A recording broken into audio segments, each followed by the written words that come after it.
Jinwoo's mother pulled the trigger again, this time aimed at his head. Stop! Jinwoo lunged forward, throwing himself between his mother and his father. Don't kill him. Not like this. His mother's eyes were cold, emotionless. Why not? He killed me 25 years ago. Erased me. Made me nothing. Give me one reason why he deserves to live. Because if you kill him, you become him. And I didn't survive all this just to watch you turn into the monster he was. The gun trembled in her hand. Around them, the chaos had paused. 50 people watching this family drama unfold in real time. You don't understand what he took from me, his mother whispered. Then tell me. Tell me everything. The truth. All of it. Jinwoo's voice was steady. But put down the gun first. Please. His mother looked at him. Really looked at him. For the first time in 25 years. And slowly, she lowered the weapon. But then his father laughed through the pain, blood soaking his expensive suit. You think this is over? You think she came back out of love? Ask her about the Seoul incident. Ask her what she did 3 years ago. Jinwoo's mother went pale. What is he talking about? Jinwoo demanded. Nothing. He's lying. Am I? His father's smile was vicious. Tell him about the warehouse fire. Tell him about the 15 people who died. Tell him who really started it. Welcome back to True Soul Stories. This is it, the final episode of this series. If you've been with us since part 1, you know this story has taken you through absolute hell. But nothing, and I mean nothing, prepared you for how this ends. If you're curious about whether Jinwoo and Naomi get their happy ending, whether his mother gets her revenge, whether they all survive what's coming, you need to watch until the very end. Hit that subscribe button right now because after this finale, I'm dropping another story that's going to make this one look tame. But first, let's finish what we started. Let's get into it. 30 minutes earlier, the explosion had torn through the traditional hanok like a bomb, sending debris and smoke everywhere. 20 armed contractors had stormed through, weapons blazing, clearly hired to massacre everyone in the building. But they hadn't counted on Jinwoo's security team being former military. Hadn't counted on half the families having their own armed guards. Hadn't counted on a room full of criminals who'd survived decades of gang wars. The contractors were good, but they were outnumbered and outgunned by people who had more experience with violence than they could imagine. Within 5 minutes, the attackers were either dead or fleeing into the Seoul night. And then she had appeared. Jinwoo's mother walked through the blown-out wall like a queen entering her kingdom. She was in her 50s now, but still striking. Tall, elegant, radiating danger and purpose. She wore all black, tactical gear underneath designer clothes. Professional. Prepared. Hello, husband, she'd said to Jinwoo's father. Then shot him in the leg without hesitation. Now, with the gun lowered but still in her hand, with Jinwoo standing between them, the room held its breath. Everyone out, Madame Choi commanded with the authority of someone who'd survived 8 decades of mafia politics. This is a family matter now. All non-family members, leave immediately. The other families didn't need to be told twice. They fled, grateful to escape what was clearly about to become very complicated and very dangerous. Within minutes, only a handful of people remained. Jinwoo, Naomi, Jinwoo's father, bleeding on the floor. His mother, still holding the gun loosely. Kong and 2 guards. And Madame Choi, who refused to leave her own property. Now, Madame Choi said, settling into a chair like she was about to watch theater. Someone explain what the hell is happening. Start with you. She pointed at Jinwoo's mother. You're supposed to be dead. I was supposed to be a lot of things, Jinwoo's mother said, her voice bitter with decades of resentment. Dead was just one of them. Mom, Jinwoo said, and the word felt foreign on his tongue after 25 years. I watched them bury you. I was 5 years old. I remember crying at your grave. I remember the funeral. The flowers. Everything. You buried someone. Not me. His mother finally holstered her weapon. Your father staged my death after I refused to follow his orders. After I tried to take you and run to America to save you from this life. Jinwoo's father laughed through his pain, the sound wet and cruel. You were going to steal my heir. Take him away from his destiny. I had no choice. You always have a choice. You chose power over family, over love, over everything that actually matters. His mother's hands clenched into fists. I loved you. I gave you a son, and you threw me away like garbage the moment I became inconvenient. You were trying to make him weak, filling his head with American ideas about choice and freedom and feelings. His father spat blood onto the expensive floor. He was meant to lead, to be strong, To take over an empire. Not to be some soft, emotional fool. He was 5 years old. His mother's voice cracked with emotion. He was a child who needed his mother. But you couldn't let that happen. So you gave me an ultimatum. Leave and never come back, or watch my entire family die. My mother, my sister, my nephew, everyone I loved. Jinwoo felt like he'd been punched in the chest. What? He showed me photos. Surveillance footage. Proof that he had people watching them 24/7. Said if I ever tried to contact you, if I ever came back, he'd kill them all and make it look like accidents. His mother's voice was hollow, haunted. So I left. Went into hiding. Changed my name to Yuna-chun. Spent 25 years watching you from a distance.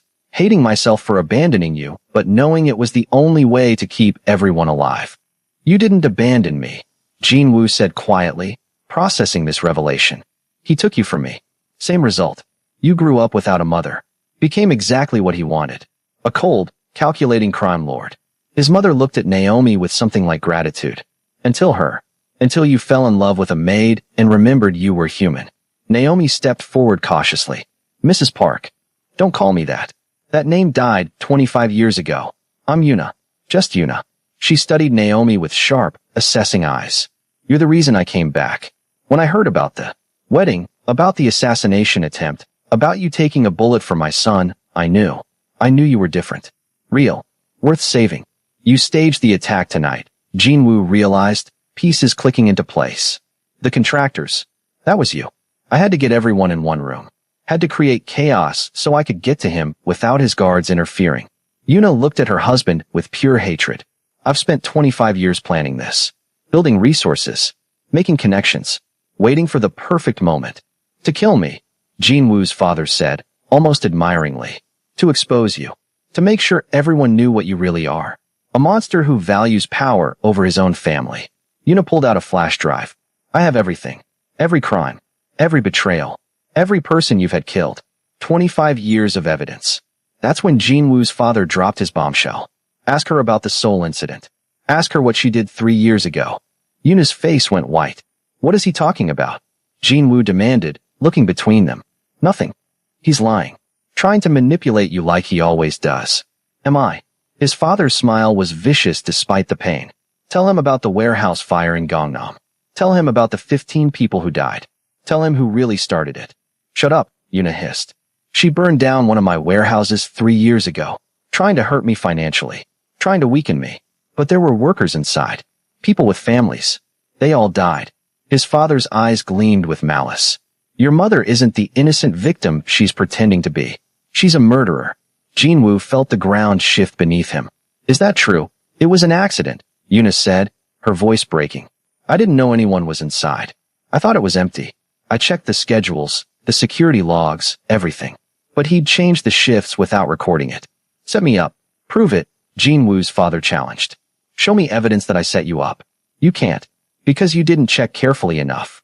You were so focused on hurting me that you didn't care about collateral damage. That's not true, isn't it? You've spent 25 years building resources, making connections, gathering intelligence. You became just like me. Just as ruthless. Just as willing to sacrifice innocent people for your goals. His father's laugh was triumphant. The only difference between us is that I'm honest about what I am. Madame Choi stood, her presence commanding attention. Enough. Both of you. She looked at Yuna. Is what he's saying true? Did you start that fire? Yes. But I didn't know anyone was inside. I swear. Yuna's hands were shaking. I've lived with that guilt for 3 years. Every day, every night. Their faces haunt me. Guilt doesn't bring back the dead, Madame Choi said coldly. 15 people. That's not a small mistake. I know. I know what I did. I've tried to make amends. Found their families. Set up trust funds anonymously. Paid for their children's education. Medical expenses. Housing. Everything I could think of. It doesn't fix anything, but I tried. You tried to buy forgiveness, Jinwoo's father sneered. Just like you tried to buy your way back into our son's life by playing hero tonight. That's not what I'm doing, isn't it? You show up dramatically. Save the day. Make yourself look like the victim and me like the villain. But we're both villains, Yuna. The only difference is that Jinwoo knows what I am. He doesn't know what you are. Jinwoo looked at his mother, really looked at her, and saw the truth in her eyes. The guilt, the shame, the desperate need for redemption. Is that why you came back? He asked quietly. To make yourself feel better about what you've done? No. I came back because you're my son and you were in danger. I came back because Yuna gestured to Naomi, reminded me what real love looks like. What it means to sacrifice for someone without expecting anything in return. But you did make mistakes. You did kill people, even if it was an accident. Yes, I did, and I'll live with that forever. Yuna's voice was steady now, accepting. I'm not asking for forgiveness. I'm not asking you to forget what I did. I'm just asking for a chance to be part of your life. To know my son. To help protect the family you're building. Family. Jinwoo's father laughed bitterly. That's rich. You talk about family while standing over your husband with a gun. You stop being my husband the day you fake my death. You stop being his father the day you try to have him killed. Yuna's voice was steel. We're not family. We're just people who used to be connected by law and blood. That connection is dead. Madam Choi held up her hand. Give me the flash drive. All of it. If what you say is true about his crimes, the council needs to review it. Properly. According to our laws. Yuna hesitated, then handed over the flash drive. Madam Choi plugged it into a laptop one of the guards provided. Her expression grew darker with each file she opened, each document she reviewed. The room waited in tense silence. This is extensive, detailed, damning. She looked at Jinwoo's father with disgust. You've been operating outside council authority for decades. Unauthorized hits. Embezzlement. Deals with foreign organizations that violate our treaties. Arms trafficking. Human trafficking. I did what was necessary to stay powerful. You did what was necessary to stay rich. There's a difference. Madam Choi closed the laptop with finality. The council will need to review this formally. But based on what I'm seeing, you'll be stripped of all titles and protection. At minimum. You can't do this. I just did. You're finished. Madam Choi looked at Jinwoo. Which brings us to you. What do you want? I want out. Completely out. I want to take my legitimate businesses, my money, and walk away from all of this. Jinwoo took Naomi's hand, grounding himself in her presence. I want to build a life that's mine. Not inherited. Not obligated. Mine. And the family business? Dissolve it. Sell it. Distribute it to the other families. I don't care. I'm done with all of it. You can't just walk away. His father struggled to sit up despite his injury. You're my heir. My legacy. I'm not your heir. I'm not your legacy. I'm not your anything anymore. Jinwoo's voice was final, decisive. You lost the right to call me your son when you murdered my mother and lied to me for 25 years. I didn't murder her. She's standing right there. You killed who she was. You killed who I could have been. Who we could have been as a family. Jinwoo turned his back on his father. Madam Choi, I formally request permission to leave the organization. I'll transfer all criminal assets to the council for redistribution. I keep only my legitimate businesses. Granted. Effective immediately. Madam Choi stood. As for you, she said to Jinwoo's father, you'll face a formal tribunal next week. Until then, you're under house arrest. If you try to run, we'll hunt you down. If you try to retaliate against your son or his family, we'll kill you slowly. Understood. Jinwoo's father said nothing, his face twisted with rage and defeat, and something that might have been grief. And you? Madam Choi turned to Yuna. The warehouse fire. The council will investigate. If we find evidence you deliberately targeted those workers, you'll face consequences. If it was truly an accident, you'll still face penalties for unauthorized action on council territory. But those are problems for another day. Yuna nodded, accepting her fate. Now all of you get out of my property before I change my mind about being merciful. Madam Choi waved them away. Go. Build your lives. Leave this old world behind. They didn't need to be told twice. If you're still watching, hit that like button right now because this happy ending is finally coming and you've waited 4 episodes for it. But we're not done with the twists yet. 2 weeks later, Yuna's confession. Jinwoo stood on the balcony of a villa in Jeju Island, watching the sunset paint the ocean in shades of gold and red. Behind him, he could hear Naomi's grandmother teaching Naomi how to make her famous peach cobbler, their laughter drifting through the open doors like music. You look peaceful, Yuna said, joining him on the balcony. I don't think I've ever seen you look peaceful before. I don't think I've ever been peaceful before. Jinwoo smiled, but it didn't quite reach his eyes. We need to talk about what happened. About the warehouse fire. Yuna's shoulders sagged. I was wondering when you'd bring it up. Did you really not know people were inside? I swear on my life, I didn't know. I'd been watching that warehouse for months. Learn the patterns. The schedules. It was supposed to be empty between midnight and 4 a.m. for cleaning. That's when I set the fire. She gripped the balcony railing. But your father had changed everything 2 days before. Put workers on a night shift without updating any records. He knew I was watching. He set me up. Why didn't you tell me this at the meeting? Because I have no proof. It's my word against his. And even if he did set me up, I still started the fire. I still made the choice to destroy his property. Those people died because of my actions, regardless of his manipulation. Yuna's voice cracked. I've tried to make it right. Found all 15 families. Set up education funds for their children. Paid off their mortgages. Covered medical expenses for the surviving family members. It doesn't bring anyone back, but I had to try. Jinwoo was quiet for a long moment. I believe you. But that doesn't make it okay. I know. I'll carry that guilt until the day I die. Good. You should. His voice was harsh but honest. But I also understand. Revenge makes us do terrible things. Makes us become people we never wanted to be. You sound like you're speaking from experience. I almost became him. My father. I was one decision away from letting revenge consume me. Jinwoo looked at Naomi through the window. She saved me from that. Reminded me there was another path. She's special. Hold on to her. I plan to. Which brings me to my next question. Are you planning to stay? Be part of our lives? Or are you going to disappear again? Yuna turned to face him fully. That depends on you. Do you want me to stay? After everything you've learned about me? I want my child to know their grandmother. The real one. Not some perfect fantasy, but the real, flawed, complicated woman who made terrible mistakes, but is trying to be better. Jinwoo met her eyes. Can you be that person? I can try. That's all I can promise. I'll try every day. Then stay. Be part of this family. Help us build something better than what we came from. Yuna's eyes filled with tears. Thank you. I don't deserve it, but thank you. None of us deserve the grace we're given. We just try to earn it every day. They stood in comfortable silence, watching the waves, both thinking about the past and the future and the narrow path between redemption and damnation. 3 months later, the tribunal. The tribunal was held in a secure location, with representatives from all 12 families present. Jinwoo attended as a witness, though he was no longer part of the organization. He wore a simple suit, nothing flashy, nothing that screamed power or wealth. Just a man telling his truth.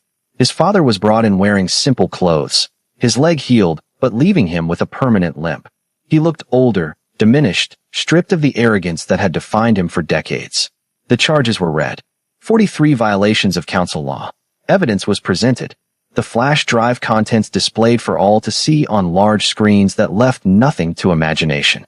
Jinwoo testified about the poisoning plot, the wedding attack, the kidnapping of Naomi's grandmother.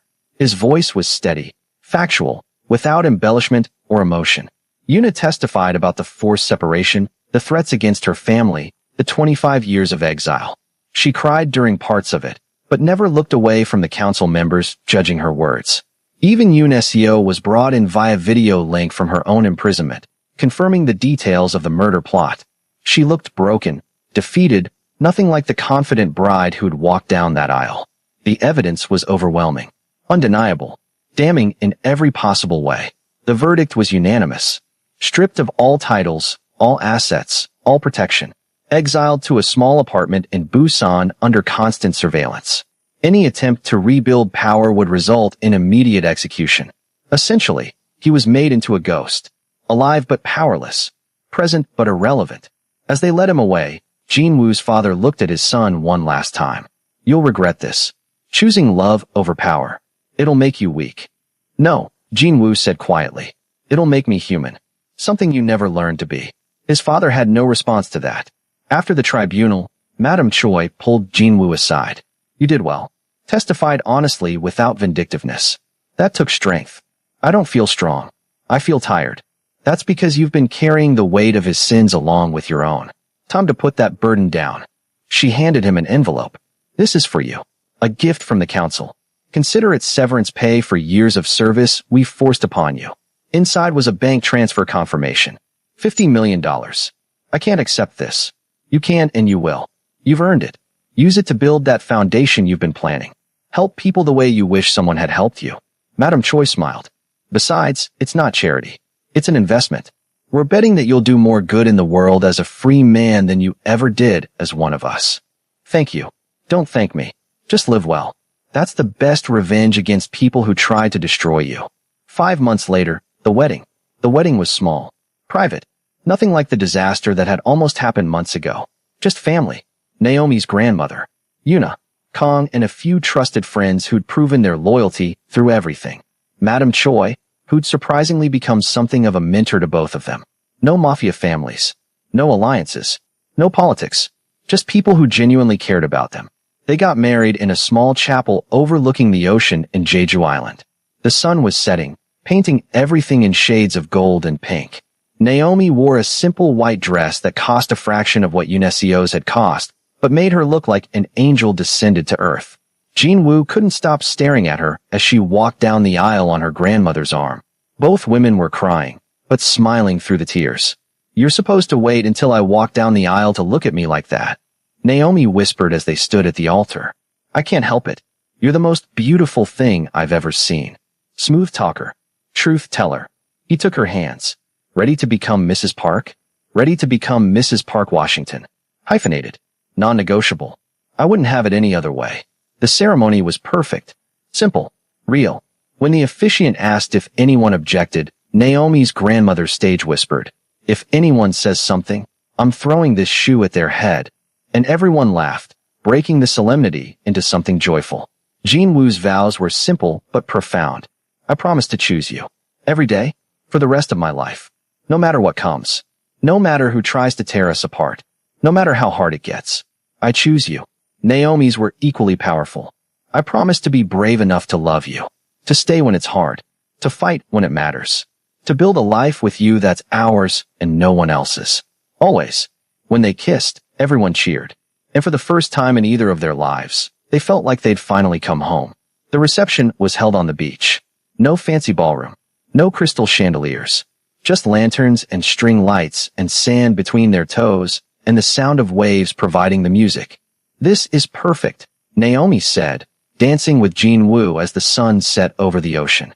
"Everything I never knew I wanted. Better than a 300-person mafia wedding with assassination attempts. So much better." She laughed, though that one was memorable for all the wrong reasons. "We got shot at. I was almost poisoned. You actually got shot. And my supposedly dead mother showed up and shot my father. Yeah, memorable is definitely one word for it. But it led us here. And here is perfect." He pulled her closer, breathing in the scent of her hair, jasmine and coconut. "Here is perfect." Yuna danced nearby with Kong, who'd proven surprisingly good at ballroom dancing. Naomi's grandmother held court at a table, telling embarrassing stories about Naomi's childhood that made everyone laugh until their sides hurt. "I have something for you," Jinwoo said, pulling a small envelope from his pocket. "What is it? Open it." Inside were 2 plane tickets to Atlanta and a deed to a house. "What is this?" "I bought your grandmother's house. Paid off the mortgage. Had it completely renovated. New everything. New roof, new plumbing, new electrical, accessible bathroom for her mobility issues, ramps for wheelchair access if she ever needs it. And I'm giving it back to her. Free and clear. No strings attached." Jinwoo smiled. "She raised you. Saved you. She deserves to live out her life in comfort and security." Naomi burst into tears. "You didn't have to do that." "Yes, I did. She's family now. And I take care of family. That's what family does." He wiped away her tears gently. "There's more. I've set up a foundation. The Naomi Park Washington Foundation. It provides scholarships for kids who want to go to college but can't afford it. Kids like you were. Kids who have potential but no resources." Jinwoo. "I have more money than I'll ever need. More than we'll ever need. I want to do something good with it. Something that matters. Something you can run if you want. Or we can hire people to run it. Whatever you want. I want to run it. With you." She kissed him, tasting salt from both their tears. "How did I get so lucky? I'm the lucky one. You saved my life. Multiple times. Took a bullet for me. Exposed a murder plot. Loved me when I was unlovable. This is the least I can do." They danced until the stars came out, until the lanterns glowed like fireflies, until Naomi's grandmother announced she was tired and needed her beauty sleep. "Come on, old woman," Eunice said, helping her up with gentle hands. "I'll walk you back. I like you," Naomi's grandmother said, slightly tipsy from champagne. "You've got spirit. Took guts to come back after 25 years. Took stupidity too. But here we are. Here we are indeed. Two old women who survived impossible things. Now let's leave these lovebirds alone. They've got a wedding night to get to, and I don't need details. After everyone left, Jinwoo and Naomi stayed on the beach, lying in the sand, looking at the stars scattered across the sky like diamonds on black velvet. Thank you, Naomi said quietly. For what? For being brave enough to choose love over duty. For fighting for us when it would have been easier to give up. For being you. Thank you for taking a bullet for me. For exposing a murder plot. For being insane enough to love a mafia boss. Former mafia boss. Right? Former. I keep forgetting. He rolled over to look at her. Do you regret any of it? Not a single second. Even the getting shot part led us here. She touched his face tenderly. I'd do it all again. Every dangerous, terrifying, impossible moment. Because they all led to this. You're insane. Probably. But you love me anyway. I really, really do. They kissed under the stars. Two people who'd found each other against all odds and refused to let go, no matter what the world threw at them. 6 months later, the foundation launch. Naomi stood in front of a classroom of 30 teenagers in Seoul, all scholarship recipients from the foundation. The first cohort. The beginning of something bigger than either of them had imagined. My name is Naomi Park Washington. 6 years ago, I was cleaning houses to pay my grandmother's medical bills. I dropped out of nursing school because I couldn't afford it. I thought my dreams were dead. I thought I'd spend the rest of my life invisible, unimportant, forgotten. She smiled at the students. I was wrong. Dreams don't die. They just wait for the right moment. For the right person to believe in them. How did you do it? One student asked, a girl who reminded Naomi of herself at that age. How did you go from maid to running a foundation? I met someone who believed in me, who saw potential I couldn't see in myself, who invested in my dreams when no one else would. She looked at Jinwoo, who was watching from the back of the room with pride in his eyes. But more importantly, I learned that your circumstances don't define your worth. Where you come from doesn't determine where you're going. And love, real love, is worth fighting for, even when everyone tells you it's impossible. The students applauded enthusiastically. After class, Jinwoo walked her to their car. That was beautiful. You're going to change lives. We're going to change lives. This is ours. Together. She leaned against him. I'm happy, Jinwoo. Really, truly happy. Are you? More than I ever thought possible. He kissed the top of her head. I got the test results back today. Naomi's heart skipped. They'd been trying for 3 months. And, positive, we're having a baby. She spun to face him, tears already forming in her eyes. Really? We're really, you're pregnant. He was crying too, laughing and crying at the same time. We're going to be parents. She kissed him, poured every ounce of joy and love and hope into that kiss. Right there in the parking lot, not caring who saw. Our child is going to have the most insane origin story, she said, laughing through tears. They're going to think we're making it up when we tell them. We'll have to show them the news articles about the wedding attack and explain why their grandmother shot their grandfather and why mommy took a bullet for daddy. Normal family stuff. He pulled her close, his hand already moving protectively to her still flat stomach. But they'll also know they were wanted, loved, fought for, that their parents chose love over everything else. That's a pretty good origin story. The best. They drove home to the house they'd built together in a quiet neighborhood in Seoul. Not a mansion, not a penthouse, just a comfortable home filled with photographs and laughter and possibility. Yuna was there, having dinner with Naomi's grandmother. The two women had become unlikely best friends, bonding over their shared experience of raising stubborn children and surviving impossible circumstances. We have news, Naomi announced, unable to keep the smile off her face. Both women looked up, and immediately their faces lit up with knowing. You're pregnant. Naomi's grandmother squealed, jumping up with surprising agility for a 73-year-old. I knew it. I saw you turning green at breakfast last week and refusing coffee. You didn't think to mention it? Naomi asked, laughing. And ruin your announcement? Please. I was raised better than that. Let you have your moment. Yuna hugged them both, tears streaming down her face. I'm going to be a grandmother. A real grandmother this time. Not a distant observer watching through binoculars and newspaper clippings. You're going to spoil this child absolutely rotten, Jinwoo warned, but he was smiling. Absolutely. That's what grandmothers are for. Making up for lost time. They celebrated with dinner and stories and plans for the future. Paint colors for the nursery. Name possibilities. whether they wanted to know the gender or be surprised. Later, after everyone had gone to bed, Jinwoo and Naomi sat on their back porch under the stars, his hand resting on her still flat stomach. "Are you scared?" he asked quietly. "Terrified, but in a good way, an excited way." She covered his hand with hers. "We're really doing this. Building a family. A real family. Nothing like the family I grew up in. Nothing like either of our families. We're making something new. Something better. Something built on choice and love instead of obligation and fear. Something worth everything we went through to get here." Exactly. They sat in comfortable silence, imagining the future. A baby. Then maybe another.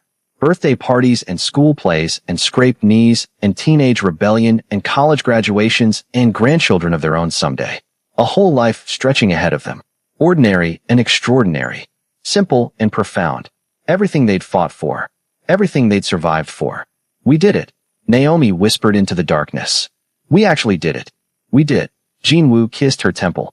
"We survived impossible odds, defeated our enemies, built something beautiful from the ashes, and got our happy ending." Sounds like a fairy tale when you say it like that. Maybe it is. Maybe that's what love does. Turns impossible situations into fairy tales with happy endings. Pretty sure fairy tales have fewer gunfights and assassination attempts and family drama. Ours is a modern fairy tale, with body armor and escape plans and complicated mothers-in-law. She laughed, the sound pure and joyful. "I wouldn't change a single thing. Not even the part where you got shot. Okay, maybe that part. That part sucked. But everything else? Perfect." They stayed there until the stars wheeled overhead. Two people who'd found each other in the most impossible circumstances and built something beautiful from the wreckage of what came before.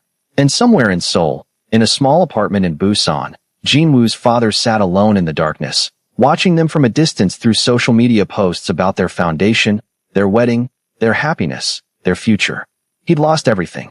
His empire, his son, his power, his legacy, his future, all because he'd chosen control over love, power over family, fear over trust, and he'd die alone, with that regret eating him alive every single day.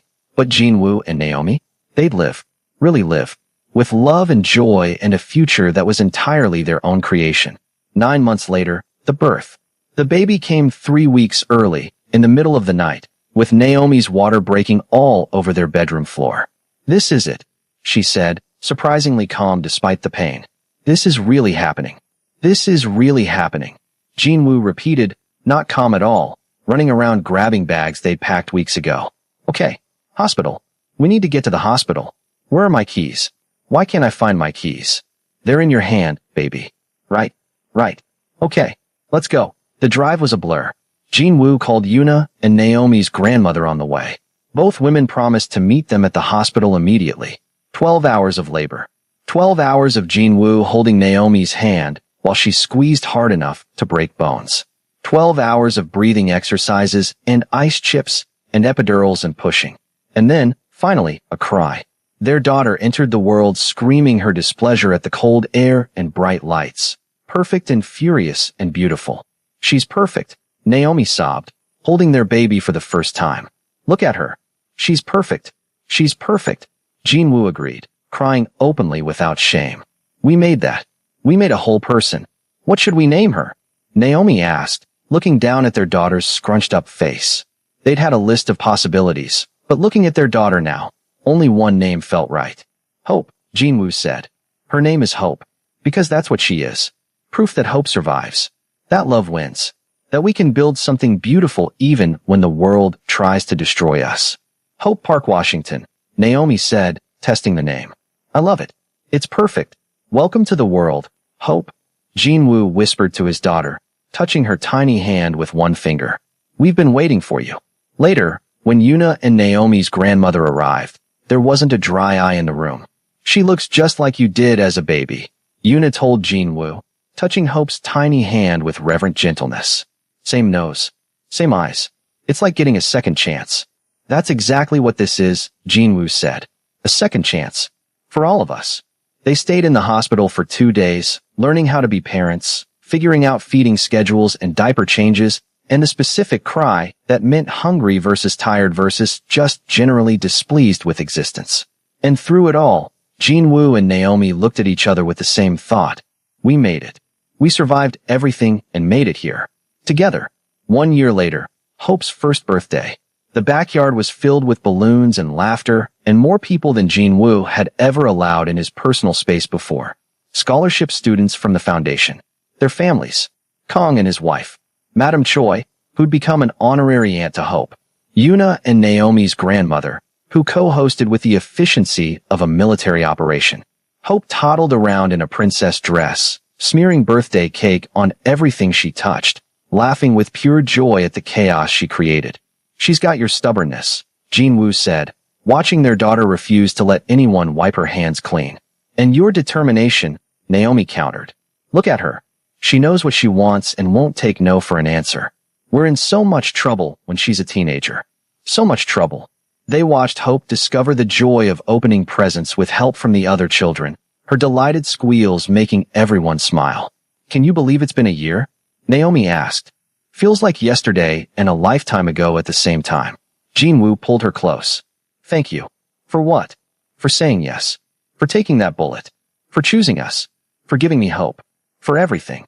Thank you for being worth it. For being brave enough to change. For building this life with me. They kissed, soft and sweet, while their daughter destroyed wrapping paper with enthusiastic determination. What do you think? Jin-woo asked. Ready for another one? Naomi laughed. Let's survive the terrible twos first. Then we'll talk about siblings. Deal. As the sun set on Hope's first birthday party, as their family and friends gathered around to sing one more round of Happy Birthday, Jin-woo looked around at everything they'd built. A foundation changing lives. A daughter full of joy and possibility. A wife who'd fought through hell to stand beside him. A mother who'd found her way back after 25 years. A grandmother-in-law who treated him like her own grandson. A family. A real family. Built not on blood and obligation, but on choice and love. This was happiness. Real, messy, imperfect, beautiful happiness. And he'd fight to protect it for the rest of his life. The end. All right, fam, that's the end. The real end. Jin-woo and Naomi got their happy ending. Baby Hope just celebrated her first birthday. The foundation is changing lives across Korea. Yuna is being the grandmother she never got to be. Naomi's grandmother